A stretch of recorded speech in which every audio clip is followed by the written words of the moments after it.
powered by Aura Greens, sponsored by The Brainwaves, co-sponsored by Muddal Consultants and Retrend Collection.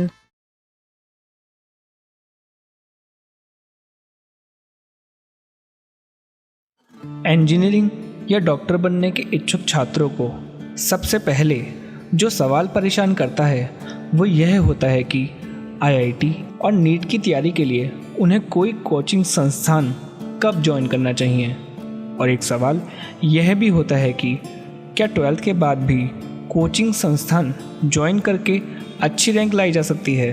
तो इसी विषय पर आज हम बात करेंगे, जिसके लिए आज के हमारे guest alumnus of IIT Kharagpur और managing director scholars den mister Vivek Thakur ji आज हमारे बीच मौजूद हैं, जो पिछले 14 सालों से इस क्षेत्र में युवा पीढ़ी के लिए एक बेहतर भविष्य बनाने का कार्य कर रहे हैं। नमस्कार दोस्तों, मुद्गल शो में आपका स्वागत है। दोस्तों, आज का जैसे आपने सुना, जो आज के हमारे गेस्ट हैं वो स्कॉलर डैन के डायरेक्टर मिस्टर विवेक ठाकुर जी, जिनको मुरादाबाद में वीटी सर के नाम से भी जाना जाता है। तो आइए सर से आज बात करते हैं और बहुत सारी ऐसी चीज़ें जानते हैं जो बच्चों और माँ बाप जो समझ नहीं पाते कि एग्जैक्टली आईआईटी, नेट और बहुत सी ऐसी चीज़ें जो सर आज बताएंगे। तो सर का स्वागत करते हैं और बात करते हैं। सर, आपका स्वागत है हमारे शो पर। Thank you sir. जैसे ये हमारा एक टॉक शो है, इस पे हम बहुत सारी चीज़ों पे बात करते हैं कि बच्चों पे, जैसे आज का जो हमारा स्पेशली शो है वो हमारा उद्देश्य ये है आपको बुलाने का कि जो माँ बाप परेशान है, क्योंकि बच्चे इंजीनियरिंग बनना चाहते हैं, डॉक्टर बनना चाहते हैं, बहुत सारी चीज़ें, तो उनको बेसिक शिक्षा कहाँ से स्टार्ट करनी चाहिए। और जो माँ बाप हैं वो गाइड नहीं कर पाते, क्योंकि बच्चे समझा नहीं पाते और माँ बाप समझ नहीं पाते कि भाई ये आईआईटी के लिए क्या करना पड़ेगा और अगर डॉक्टर बनना है तो क्या करना पड़ेगा। तो माँ बाप कहीं पजल होते हैं। तो थोड़ा सा उन पेरेंट्स के लिए मैं चाहूँगा थोड़ा समझाएं सर, क्या है। देखिए, मेरा ये मानना है कि जो एक आईआईटी के लिए, नीट के लिए जो या फिर किसी कैरियर के लिए बच्चे या पेरेंट्स अक्सर परेशान होते हैं जी। सबसे पहली चीज़ ये है कि बच्चे और पेरेंट्स एजुकेशन पे और लर्निंग पे ध्यान दें। हम अनफॉर्चुनेटली एक ऐसे एजुकेशन सिस्टम में हैं जहाँ पे एवरीवन इज़ चेजिंग मार्क्स, है ना जी। उस मार्क्स को चेज़ करने में क्या होता है, बच्चों के ऊपर एक अननेचुरल सा प्रेशर आ जाता है जी। जबकि अगर बच्चे लर्निंग को एंजॉय कर रहे हैं तो चीज़ें बहुत आसान हो जाती हैं। तो मैं अक्सर देखा है कि जो बच्चे इंजीनियरिंग की तैयारी कर रहे हैं, नीट की तैयारी कर रहे हैं, उनका फोकस इंजीनियर या डॉक्टर बनने पर नहीं है, बल्कि जो सब्जेक्ट है उसे एंजॉय करने पर है। तो उस केस में क्या होता है, चीज़ें बहुत ही नेचुरली बच्चा अचीव करता जाता है और उसे कभी स्ट्रेस नहीं होता है। तो मैं पेरेंट्स को और स्टूडेंट्स को ये रिकमेंड करूँगा कि अपना इंटरेस्ट एक्सप्लोर करें सब्जेक्ट्स में जी। अच्छा, इंटरेस्ट क्या है वो खुद ब खुद से आता नहीं है, आपको मेंटर्स की, अच्छे मेंटर्स की ज़रूरत पड़ती है।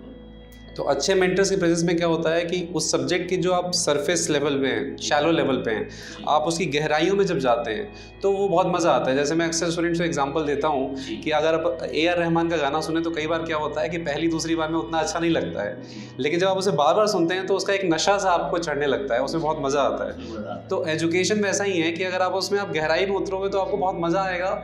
और मैंने अक्सर ऐसे स्टूडेंट्स देखे हैं कि पेरेंट्स आके मुझसे रिक्वेस्ट कर रहे हैं कि सर हमारी फैमिली जो है गोवा ट्रिप पे जा रही है, ठीक है, और ये बच्चा जो है मना कर रहा है, बोला मैं क्लास नहीं छोड़ूंगा। तो आजकल के सिचुएशन में लोग सोचते हैं कि अच्छा ऐसा भी हो सकता है। तो ऐसा मेरे साथ अक्सर होता है कि मेरे पास स्टूडेंट्स के पेरेंट्स की रिक्वेस्ट आती है कि बच्चे को आप कह दीजिए कि हमारे साथ चला जाए। तो नहीं, आपने सर वो जगह बना रखी है ना बच्चों के दिल में और बच्चे समझते हैं इस चीज़ को। नहीं, देखिए उसकी वजह यही है कि अगर आप किसी भी चीज़ को मतलब ट्रुथफुली, ऑनेस्टली अगर परसू कर रहे हैं तो देखिए उस ऑनेस्टी में बच्चा भी उस फीलिंग से जुड़ जाता है और कहीं ना कहीं जो रिस्पेक्ट या जो भी चीज़ें मिलती हैं वो वहीं से मिलती हैं। ठीक। अच्छा सर, जैसे बच्चा किस एज से ये स्टार्टिंग करे इसकी कोचिंग, और बेसिकली कि वो कैसे चूज़ करे कि यार मुझे इंजीनियर बनना है। जैसे अगर हम किसी 12th क्लास में जाते हैं या 10th क्लास में जाते हैं तो वहाँ 90% बच्चा ये कहता है मैं इंजीनियर बनना चाहता हूँ, मैं डॉक्टर बनना चाहता हूँ। तो समहाउ उसकी कब से प्रिपरेशन करनी चाहिए और उस प्रिपरेशन के लिए उसको क्या गाइडलाइंस फॉलो करनी चाहिए, क्योंकि बहुत सारे बच्चे भी कन्फ्यूज़ड हैं और माँ बाप भी कन्फ्यूज़ड हैं कि वो कहीं जगह उनके पैसे भी ख़राब होते हैं, बहुत सारी जगह उनको टेंशन्स होती हैं। तो उसमें सर क्या रहता है अपना? देखिए, मैं इसमें ये कहना चाहूँगा कि बहुत बार क्या है ना कि बच्चे जो हैं और पेरेंट्स ना एक कंक्लूजन में बहुत जल्दी पहुँचना चाहते हैं कि हम, मेरा बच्चा जो है इंजीनियर मटेरियल है या डॉक्टर मटेरियल है, ठीक है, या ये बन के ही आया है ऐसा मटेरियल कि इसको एक बड़ा डॉक्टर बनना है। देखिए, मैंने कई बार ऐसे स्टूडेंट्स को देखा है जो वाकई में बहुत लेट रियलाइज़ करते हैं। जैसे आप जान के आश्चर्य होगा कि इस समय कंट्री के जो टॉप के एक्टर्स वगैरह भी जो आ रहे हैं, जैसे एक वेब सीरीज़ आजकल पंचायत और इन सब जो काफ़ी हिट है, उसका जो लीड एक्टर है वो मेरे IIT का जूनियर है, जो जीतू भैया हैं, ठीक है। और जो वेब सीरीज़ बनाने वाली जो कंपनी है TVF द वायरल फीवर, वो मेरे फ्रेंड अरुणाव कुमार की है। हम लोग साथ में IIT में पढ़े थे, हमने साथ में प्लेस वगैरह भी किए थे। तो अनफॉर्चुनेटली क्या है कि पेरेंट्स और बच्चे ना रश थ्रू करना चाहते हैं कि मैं इसके लिए बनाऊं। मैं ऑलवेज कहता हूं कि भाई you just focus on learning, life will ultimately lead you to a place जिसके लिए आप बने हो। इसमें जल्दी नहीं करनी है। तो पेरेंट्स बहुत जल्दी कंक्लूड करना चाहते हैं जब मेरा बच्चा इंजीनियरिंग मटेरियल है, मेडिकल मटेरियल है। मैंने कई बार ऐसा भी देखा है स्टूडेंट्स को कि पेरेंट्स के कहने पे या रिलेटिव्स के या दोस्तों से सुन के उसने एक मन बना लिया कि मुझे डॉक्टर बनना है। हाँ, ज़्यादातर होता यही है। हाँ, मतलब उसका अंदर से नहीं है, उसको क्या है ना, एक परसेप्शन बन गया कि डॉक्टर बनना जो है उसमें तो चार्म है, उसमें तो बहुत पैसा है। उसने उस बेस पे डिसीजन ले लिया, उसका रियल इंटरेस्ट है या नहीं है। अब पता चलता है 1 साल बाद जाके उसे रियलाइज़ होता है, तो फिर वो स्ट्रीम चेंज करता है। मैं तो आपको एक ऐसा एग्जांपल बताऊंगा, आप शायद आश्चर्यचकित रह जाएंगे। US के एक टॉप सर्जन जो हैं इस समय, वो IITian है। अच्छा। तो जब वो IIT से निकले पढ़ाई करके, तो उनको 1-2 साल बाद ऐसा लगा कि he is not made for becoming engineer. तो उन्होंने फिर MBBS किया, फिर MD किया, and then he become a doctor. और मेरे साथ एक पर्सनल इंसिडेंट हुआ रिसेंटली, जब 2017 में मैं सुप्रीम कोर्ट में केस लड़ रहा था गवर्नमेंट ऑफ इंडिया के अगेंस्ट। IITs में कुछ बोनस मार्क्स का इशू हुआ था, तो मैंने केस लड़ा था। तो जब हियरिंग के बाद में बाहर आया, तो वकील की लिबास में ब्लैक कोट पहने हुए, वाइट ब्लैक ड्रेस में एक आदमी मुझे मिला। मुझसे कहता है आप विवेक हो? मैंने कहा हाँ। तो उन्होंने कहा कि मैं राजीव सिन्हा, IIT बॉम्बे से। तो मैं आश्चर्यचकित रह गया कि यार वकील की ड्रेस में सामने एक आदमी खड़ा है और वो कह रहा है वो IIT बॉम्बे से है। तो बाद में पता चला कि उन्होंने IIT से BTech करने के बाद फिर LLB करी, और उन्हें जो कि इंटरेस्ट उनका ओरिजिनल जो है वो इसमें था, वकालत में, तो वो वकील बने। कई सारे ऐसे ऑफिसर्स भी हैं जो सिविल सर्विसेज में जाते हैं, IIT के बाद चले जाते हैं। बिल्कुल, आप चेतन भगत को देख लीजिए। जब चेतन भगत मुरादाबाद आए थे, तो उस जिगर मंच पे जो कार्यक्रम हो रहा था, तो एक बच्चे ने पूछा कि आपको ऑथर बनना था तो आप IIT क्यों गए, आप इंजीनियर क्यों बने? तो मेरा कहने का मतलब ये है कि इतनी जल्दी ना करें बच्चों को लेके, बच्चों को चीज़ों को एक्सप्लोर करने दें, फ्री छोड़ दें। ठीक है, कोई बात नहीं है, बच्चा अगर इंजीनियरिंग की तैयारी कर रहा है, ठीक है, हो सकता है इंजीनियर नहीं बने, लेकिन जो वो सीख रहा है, जो वो सीखेगा, मेहनत करेगा, वो हमेशा काम आएगा। जी, लेकिन सर कहीं ना कहीं तो अगर सीखने में देर हो गई या नहीं बन पाया, तो फिर उसका करियर भी तो कहीं वो होगा। पेरेंट्स कहेंगे कि यार कुछ करा ही नहीं, तुमने समय निकाल दिया। नहीं, वो बिल्कुल सही कहना आपका। इसलिए मैं जनरली रिकमेंड करता हूँ कि देखिए 6th क्लास से 7th क्लास के ऐसे आजकल बच्चे आते हैं, और मैं रिकमेंड भी ये करता हूँ कि वो आइडियल एज है, क्योंकि ना बच्चों को समय काफ़ी मिल जाता है एक्सप्लोर करके। 6th-7th में जो बच्चे, मतलब 6th-7th से मतलब आप एक उनका मतलब माइंड सेटअप करते हैं पहले। हाँ, मतलब 6th-7th से बच्चे आगे पढ़ रहे हैं, तो वो 2-3 साल पढ़ के 8-9 तक वो काफ़ी हद तक समझ जाते हैं कि हाँ, मेरे लिए क्या चीज़ बेस्ट है। तो I always prefer the process of realisation. मतलब किसी बच्चे पे कुछ थोपो मत आप, उसको रियलाइज़ करने दो, एक्सप्लोर करने दो। मैं तो यहाँ तक कहता हूँ कि अगर उसे और टाइम लगे, 6th-7th में बच्चा आ रहा है, ठीक है, वो एंजॉय कर रहा है वो सब्जेक्ट्स को, और वो कहीं ना कहीं पैशनेट हो जाता है, मतलब तो कहता है कि सर मुझे तो आर्ट्स में जाना है, तो अलाउ हिम। जबकि मैं तो इंजीनियरिंग बैकग्राउंड से, तो मैं कहता हूँ कि नहीं, तुम्हारे इंग्लिश में अच्छा इंटरेस्ट है तो तुम इंग्लिश में आगे बढ़ो। हमारे अनफॉर्चुनेटली एक ट्रेंड बन गया है कि भाई या तो इंजीनियर बनना है, डॉक्टर, जबकि बहुत सारी फील्ड्स हैं। Let the child explore. लेकिन सर जैसे हम मतलब स्कॉलर डेन में है, तो काफ़ी कुछ चीज़ों पर बच्चों पर ध्यान रखा जाता है। जैसे बच्चे 8-8 घंटे अगर पढ़ते हैं, तो 8 घंटे कंटिन्यूस पढ़ते ही रहते हैं क्या?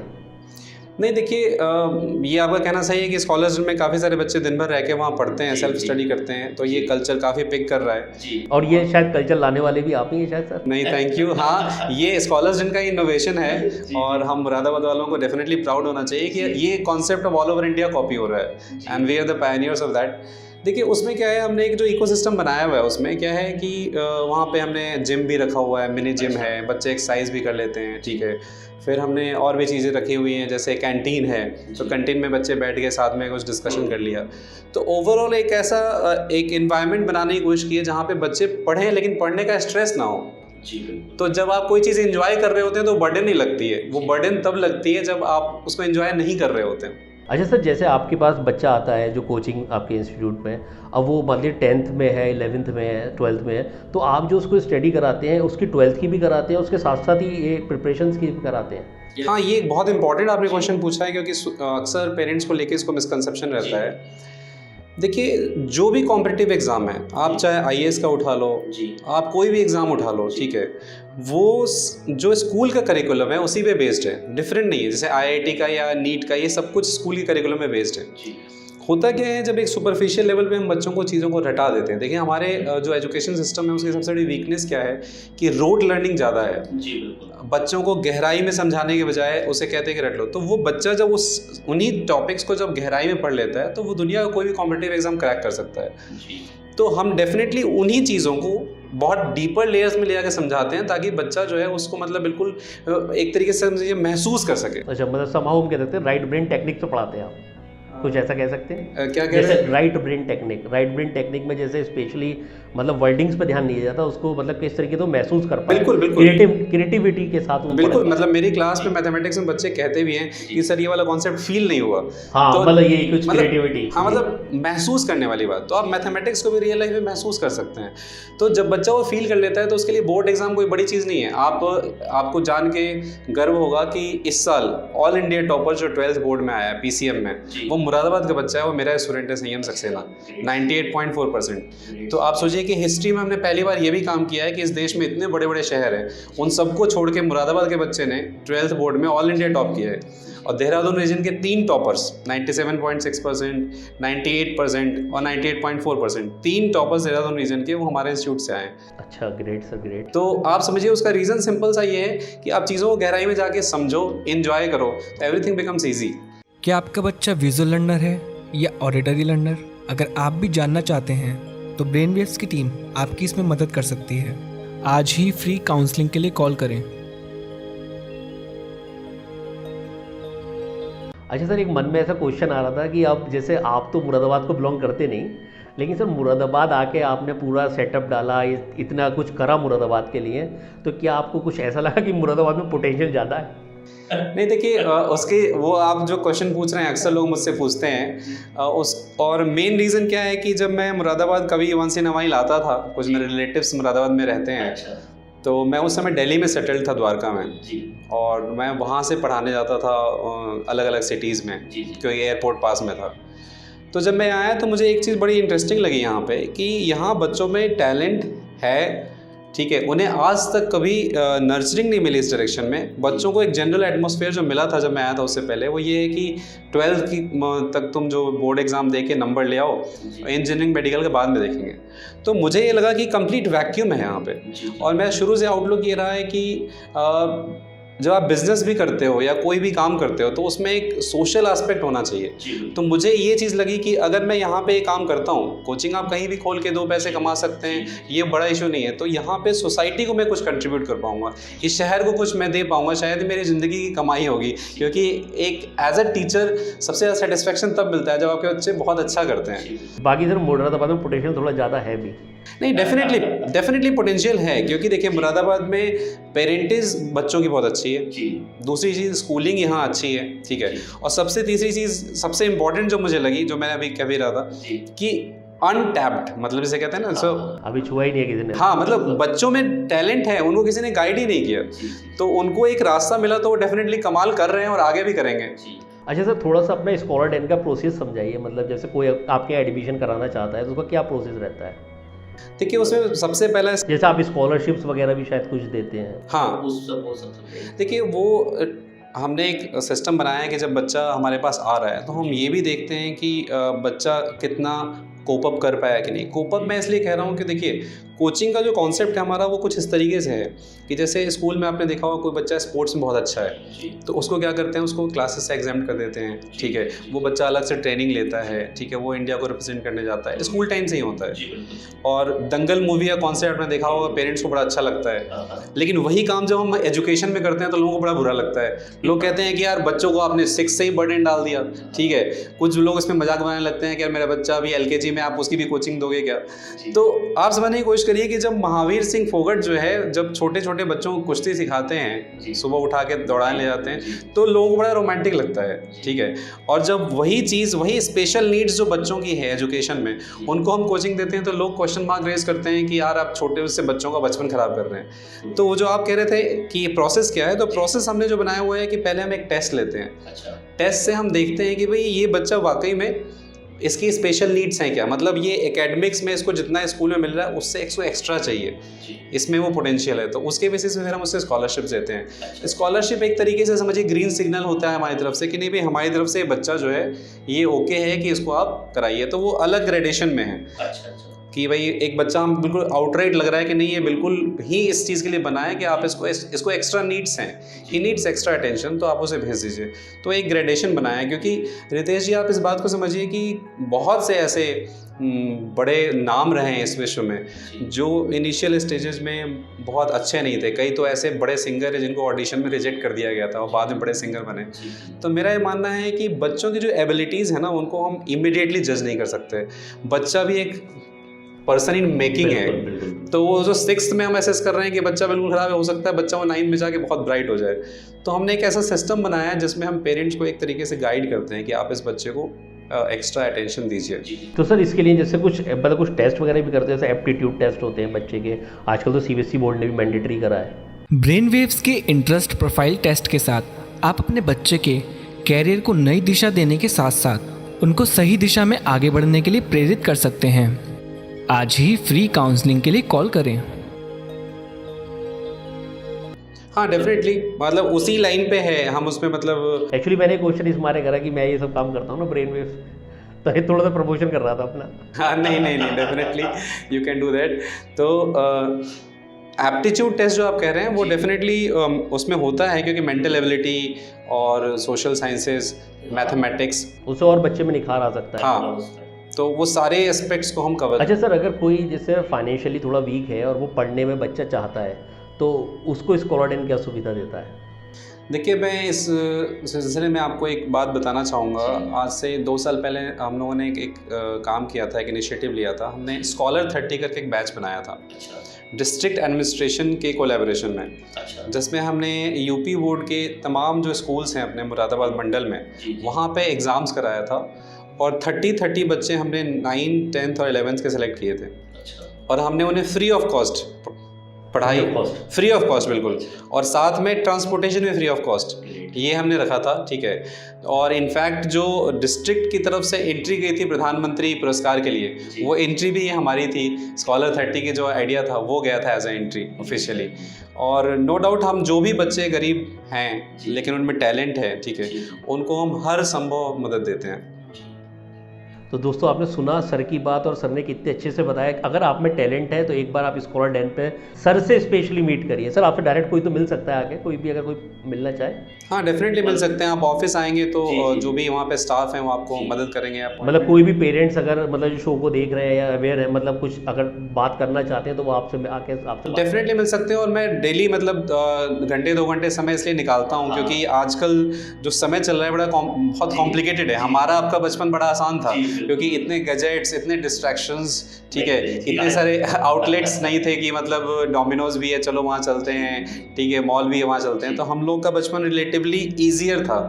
तो आजकल पेरेंट्स और बच्चे बहुत सारी प्रॉब्लम्स जो हैं इनकाउंटर करते हैं, तो मेरे पास आते रहते हैं पेरेंट्स। तो दोस्तों मैं आपसे ये कहना चाहूँगा कि जो भी पेरेंट्स इस शो को देख रहे हैं तो एक बार सर से ज़रूर मिलें, एक बार गाइड करें, एक बार समझें चीज़ को। हो सकता है सर कुछ गाइड कर पाएँ, और इस मतलब सर को किसी पहचान की तो ज़रूरत है ही नहीं। बाकी आप सब भी काफ़ी होशियार हैं, काफ़ी समझदार हैं, सब चीज़ें आप खुद भी सर्च कर सकते हैं।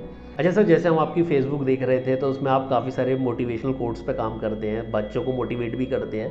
तो सर जिन बच्चों के मार्क्स कम रह जाते हैं, बच्चे बड़े निराश हो जाते हैं, और वो जो निराशा है उनके अंदर कहीं घर कर जाती है। अब मान लीजिए किसी बच्चे के मार्क्स कम आ गया, वो निराश हो गया, वो आपके बार बार स्कॉलरडेन पे आ रहा है लेकिन तब भी वो कुछ पिकअप नहीं कर पा रहा, तो क्या उसके पढ़ाई के साथ साथ आप कुछ मोटिवेशनल भी उस पर कुछ काम करते हैं? देखिए डेफिनेटली जब भी मैं क्लासेस लेता हूँ, मैं खुद मैथमेटिक्स का टीचर हूँ, तो मैं डेफिनेटली हर क्लास में कुछ टाइम स्पेंड करता हूँ बच्चों को। और जैसे आप मोटिवेशन कह रहे हैं उसे मैं दरअसल समझता हूँ उसको ज़िंदगी की समझ समझता हूँ। हमारे यहाँ क्या है, ज़िंदगी की समझ के लिए कोई टेक्स्ट बुक नहीं, कोई क्लास नहीं, कोई सब्जेक्ट नहीं है, तो हम बच्चों को सारी चीज़ें तो पढ़ा देते हैं। मतलब बेसिकली है कि स्कॉलरडेन जीना भी सिखा रहा है। बिल्कुल, मैं हमेशा ये कहता हूँ कि मतलब आप बच्चों को हमारे पास भेज रहे हैं तो हम इसे फ्यूचर के लिए, मतलब लाइफ के लिए तैयार कर रहे हैं, ज़िंदगी को समझा रहे हैं कि ज़िंदगी समझ क्या है। तो उसी में जो आप क्वेश्चन पूछ रहे थे कि बच्चों को जो है मोटिवेशन, तो मैं कहता हूँ कि देखिए बच्चे जो आ रहे हैं उनको हम एक बार लाइफ का कॉन्सेप्ट क्लियर कर देते हैं। तो फिजिक्स, केमिस्ट्री, मैथ्स, बायोलॉजी, ये जो सब्जेक्ट्स हैं बड़े छोटे हो जाते हैं बच्चों के लिए। और यही बच्चे समझ नहीं पाते और जब बड़े हो जाते हैं उन्हीं में भटकते रहते हैं। जैसे आप देखिए आयरनी, कितनी बड़ी आयरनी है कि सुशांत सिंह राजपूत ने अपनी मूवी में ये बोला कि सबके पास सक्सेस का प्लान है लेकिन फेलियर का प्लान नहीं है, और अल्टीमेटली उन्होंने खुद सुसाइड कमिट किया। तो इससे ये बताता है कहीं ना कहीं हमारे एजुकेशन सिस्टम में एक बहुत बड़ा वैक्यूम है। तो स्कॉलर्स के थ्रू मैं उसको फुलफिल करने की कोशिश कर रहा हूँ, और हम लोग हमेशा बच्चों को यही इनकरेज करते हैं कि देखो आप कभी भी एग्ज़ाम के मार्क्स पे फोकस मत करो। पेरेंट्स से ही मैं कहता हूँ, जो आप कह रहे थे मोटिवेशनल कोट्स के थ्रू मैं अपनी जो एक फ़िलॉसफी है वो बताना चाहता हूँ कि दुनिया में कोई भी ऐसा एग्ज़ाम नहीं डिवाइस हुआ है जो किसी बच्चे की एबिलिटीज़ को जज कर सके। बिल्कुल सही। कोई भी एग्ज़ाम देखिए, क्योंकि मैं आपको ऐसे ऐसे एग्जांपल बता सकता हूँ, जैसे चेतन भगत इतने बड़े ऑथर हैं, ठीक है, उनके 10th क्लास में 66% मार्क्स थे। तो जिस बच्चे के 66% मार्क्स थे वो तो एक तरीके से आज के रेट में अगर आप 66% मार्क्स, आईआईटी वाले पूरी रिसर्च रखते हैं सर अपने पास। नहीं देखिए वो तो ज़िंदगी का तजुर्बा है। तो 66% मार्क्स मात्र थे, आप सोचिए 66 या 76 ऐसा ही था, क्योंकि वो मुझसे मिले थे, मुरादाबाद जब आए थे तो हमने सारी बात शेयर की थी। आप सोचिए तो दुनिया के नज़र में आज के रेट में वो तो फेल्योर है। सही बात है कि और मैं आपको मेरा एक फ्रेंड बताऊं जो इस समय इंटरनेट पे उसकी स्टोरी बहुत वायरल है, आप भी अगर सर्च करिएगा गूगल पे, राजीव डंडोतिया, मैं बच्चों से कहूँगा आप सर्च करिए, वो मेरे साथ पढ़ा हुआ है आईआईटी में, और आज के डेट में उसकी स्टोरी इंटरनेट पे वायरल है, लोगों ने बहुत शेयर की। उस स्टोरी में क्या खास है कि वो बच्चा जो है वो 39% मार्क्स मात्र 12th बोर्ड में लाया था, और उस बच्चे ने आईआईटी से पढ़ाई करी, मेरा बैचमेट था, उसको हम डंडू भाई बुलाते थे कैंपस में, और वो कोपेनहेगन में एक बहुत बड़ी फर्म में रिसर्च के पोस्ट पे और बहुत अच्छी सैलरी पैकेज पे हैं बाय इंडियन स्टैंडर्ड्स। और आप सोचिए सिर्फ 39% मार्क्स आए थे, और वो इतने गरीब फैमिली से थे कि वो कोचिंग बाकी चीज़ें अफोर्ड नहीं कर सकते थे। तो उन्होंने एक बुक सेलर जो उनके साथ में सेकेंड हैंड किताब बेचने की दुकान थी, उनसे पूछा कि मैं किस चीज़ की तैयारी करूँ जिससे मैं अपनी फैमिली को इस फाइनेंशियल क्राइसिस से बाहर निकाल सकूँ। उसने एडवाइस किया कि तुम आईआईटी की तैयारी करो, और वो बच्चा सोचिए आईआईटी क्लियर कर रहा है। तो जो बच्चे मार्क्स को लेके हतोत्साहित हो जाते हैं, उन्हें समझना चाहिए कि मार्क्स तो आपकी एबिलिटीज़ को जज ही नहीं कर रहे हैं। इतने बड़े बड़े एग्जाम्पल हैं आपके सामने, आप सिंपली एक बात समझिए कि देखिए आपको एफर्ट देना है, रिजल्ट जो भी आए, क्योंकि देखिए आप कभी लाइफ में हारते नहीं हैं, या तो जीतते हैं या सीखते हैं। तो आपने कोई गलती करी तो उससे आप सीखोगे, नेक्स्ट में आप बेटर करोगे। लेकिन सर जैसे आपने कहा मार्क्स कुछ वेरी नहीं करते, तो आज की तारीख में तो अगर हम कोई हायर स्टडीज़ पे जाते हैं तो जो कट ऑफ होता है वो तो बड़ा हाई जा रहा है, तो उस टाइम पे मतलब कि ऐसा हो जाता है? नहीं, ये आपका कहना बिल्कुल सही है, बट मेरा ये कहना है कि एक बच्चा है हायर स्टडीज़ के लिए जा रहा है, वो कट ऑफ क्लियर नहीं कर पा रहा है, but that is not the end of his life. लेकिन सर मतलब वैसा क्वेश्चन है कि मान लिया उसके मार्क्स तो कम आ गए, लेकिन बच्चा बहुत इंटेलेक्चुअल है, बहुत कुछ कर सकता है, तो उसको तो कहीं कहीं जा ही नहीं सकता, वो आईआईटी में भी नहीं भाग ले सकता। देखिए उसमें बच्चे को कहीं भी हतोत्साहित होने के, डिमोटिवेट होने की जरूरत नहीं है पेरेंट्स को भी, क्योंकि मैं अक्सर एक एग्जांपल देता हूँ कि दुनिया की 2 सबसे बड़ी टेक कंपनीज़ हैं, एक गूगल है और एक माइक्रोसॉफ्ट है। तो गूगल के सीईओ जो हैं सुंदर पिचाई, वो मेरे हॉस्टल के सीनियर है, मेरे आईआईटी से पढ़े हैं, ठीक है। तो बच्चों को लगता है कि यार सुंदर पिचाई देखो आईआईटीएन है, तो मैं कहता हूँ तुम सत्या नडेला को भी देखो, माइक्रोसॉफ्ट का सीईओ, वो तो आईआईटीएन नहीं है, वो तो आईआईटी क्वालिफाई नहीं कर पाया था, वो एक छोटे से इंजीनियरिंग कॉलेज से मणिपाल से पढ़ा था। तो मेरे कहने का मतलब ये है कि हम फेल्योर को फाइनल मान लेते हैं, जो कि गलत है। तो आप सोचिए कि मतलब जो बच्चा आईआईटी नहीं जा पाया वो कुछ नहीं कर पाएगा, ये गलत है। उसी के लेवल पे ऐसे बहुत सारे बच्चे पहुंचे हैं जो आईआईटी नहीं गए, छोटे मोटे इंजीनियरिंग कॉलेज से पढ़े हैं। तो हमें इसको लेके इसको बड़ा इशू नहीं बनाना चाहिए। मेन चीज़ है नॉलेज। हाँ, नॉलेज, और सबसे ज़्यादा मेन चीज़ है जिंदगी जीने की समझ। बिल्कुल बिल्कुल सही कह रहे हैं, जो स्कॉलरडेन दे रहा है। हाँ बिल्कुल, हमारा मतलब वी आर नॉट, मतलब मेन फोकस पे काम, मेन फोकस वही है डेफिनेटली, कि आप जिंदगी को जीना सीखो, और उसका एक बहुत छोटा सा हिस्सा ये एग्जाम्स हैं, ये सब्जेक्ट उसके बहुत छोटा सा हिस्सा है। और कहीं ना कहीं मेरी कोशिश ये है कि फ्यूचर पे इंडियन एजुकेशन सिस्टम में इस पे फोकस लाया जाए। एक जो मार्क सेंट्रिक अप्रोच है ना, कि मतलब पेरेंट्स भी कहीं ना कहीं बच्चों को जो है रिजल्ट देने की मशीन समझते हैं, कि वो रिजल्ट आता है तो बड़े फ़ख्र से फेसबुक पे शेयर करते हैं, ठीक है, और अगर उतना अच्छा नहीं आता है तो वो कहीं ना कहीं अपना जो गुस्सा है वो बच्चे पे निकाल। एक्चुअली कहीं ना कहीं मुझे ऐसा लगता है जैसे जो पेरेंट्स हैं वो अपनी कुछ जो उनकी इच्छाएं अधूरी रह जाती हैं वो बच्चों से पूरी कराने की सोचते हैं। बिल्कुल सही कह रहे हैं कि भाई, तो वो बच्चे उसमें प्रेशर में आ जाते हैं। ऐसा अक्सर होता है, और मैं इस बात में यही कहना चाहता हूँ पेरेंट्स से कि देखिए बच्चे जो है ना, उनका आपके लाइफ में होना ज़रूरी है, ठीक है। वो क्या बने क्या नहीं बने वो उतना इम्पोर्टेंट नहीं है, ठीक है। तो बच्चों को इतने स्ट्रेस में ना डालें कि वो बच्चा अपना जो नेचुरल जो एक फ्लेवर है वही खो दे। जैसे मैं एक इंसिडेंट बताता हूँ, मुरादाबाद से अक्सर बड़ी संख्या में बच्चे बाहर, आपने सुना होगा, फलानी जगह कोचिंग करने जाते हैं एक जगह पे। तो एक मदर जो हैं वो आज तक कभी भी मुझसे मिलती हैं, वो यहाँ के एक फेमस स्कूल में टीचर हैं, तो मुझसे एक बात कहती हैं कि सर मैं आपका ज़िंदगी में एहसान नहीं भूलूंगी क्योंकि आपने मेरा बच्चा मुझे वापस लौटा दिया। तो वो बच्चा तैयारी करने किसी एक सिटी गया था और वो इतने डिप्रेशन में चला गया था कि उसका जो नेचुरल बिहेवियर था वही ख़त्म हो गया था। तो उसकी मदर मुझसे कहती थी कि सर ये बच्चा वो है ही नहीं जो गया था, ये कोई और वापस आया है। और 1 साल में जब वो कॉलेज में पढ़ा तो धीरे धीरे धीरे धीरे वापस वो उसमें आ गया। तो आप समझने की कोशिश करिए कि पेरेंट्स के लिए क्या मैटर किया। Ultimately for her what mattered, उनका कहना है कि भाई बच्चा मेरा इंजीनियर नहीं बना, कोई बात नहीं है, मेरा बच्चा जैसा था वैसा मुझे मिल गया, यही बहुत बड़ी बात है। तो पेरेंट्स इस पे फोकस रखें। लेकिन पेरेंट्स सर बड़ी देर में समझ रहे हैं आजकल। ये एक्चुअली थोड़ी सी इस तरीके का एक वो बन गया ना कि अगर तुम पढ़ोगे नहीं तो कुछ कर नहीं पाओगे, और ऐसे मतलब बहुत सारे मिथ हैं ऐसे जो पेरेंट्स, और वो सब बच्चों पे लाद दिए जाते हैं। नहीं तो वहीं पे तो हमारा और आपका रोल आ जाता है। जो आपका मुद्गल शो है कहीं ना कहीं उसका रोल इसमें आ जाता है कि पेरेंट्स वो बात अगर तुरंत समझ जाते हैं तो हमारा आपका रोल जो है ज़ीरो हो जाता। तो मुझे लगता है कि इस तरीके की हम एपिसोड्स जो हैं करके पेरेंट्स तक जो है अवेयरनेस पहुँचाएँ। वैसे ही जैसे आपने देखा कि भाई कोरोना का भी एपिसोड चल रहा है तो लोग समझ नहीं रहे, लेकिन अवेयरनेस पहुंचाने का एफर्ट्स तो लोग कर ही रहे हैं। तो वही हमारा आपका रोल है जी। तो आप लोगों ने सुना कि सर ने कितनी अच्छी बात बताई, और मेरी हर पेरेंट्स से रिक्वेस्ट है कि एक बार सर से ज़रूर मिले।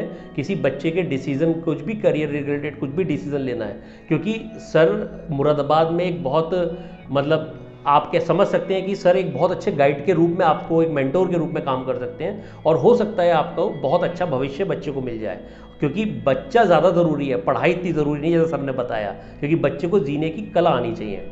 अच्छा सर, कुछ आप संदेश देना चाहेंगे पेरेंट्स को, या कुछ भी कुछ कहना चाहेंगे हमारे शो के माध्यम से? देखिए, मैं पेरेंट्स से यही कहना चाहूँगा कि जो हर बच्चा है ना वो यूनिकली टैलेंटेड है, और हम कभी भी ऐसा ना करें कि हम एक बच्चे को दूसरे से कंपेयर करें। तो बच्चे का कंपटीशन खुद उससे है, कल जहाँ बच्चा था आज उससे वो बेटर हो, बस इतना काफ़ी है जी। हम जब उसे दूसरे से कंपैरिजन में डाल देते हैं तो वो बच्चा अननेसेसरी प्रेशर में आ जाता है, और वो जो कर सकता है लाइफ में उतना नहीं कर पाता है। सर, क्या पेरेंट्स की सुविधा के लिए हम आपको कोई नंबर फ्लैश कर सकते हैं अपने नंबर इस पर? कभी किसी को बात करनी हो तो नंबर डाल सकते हैं आप? देखिए, मैं अपनी ईमेल आईडी जो है वो बता देता हूँ, वो आप फ्लैश कर दीजिएगा, तो वो बड़ा इजी है टूल, क्योंकि हाँ, बाकी कोई अगर आपका सेंटर का नंबर हो वो भी फ्लैश कर सकते हैं। हाँ बिल्कुल, है ना, वो आपसे कोऑर्डिनेट कर लेंगे। बिल्कुल।